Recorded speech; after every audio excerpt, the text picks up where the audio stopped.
வந்தேன்.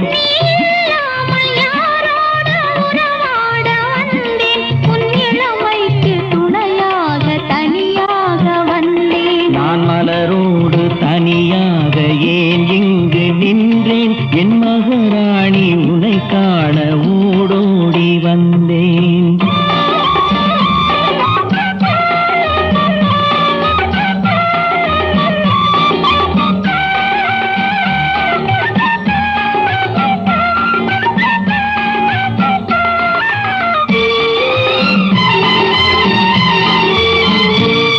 நீ வருகின்ற வழி மீது யார் உன்னை கண்டார்? உன் வளை கொஞ்சம் கை மீது பரிசென்ன தந்தார்? நீ வருகின்ற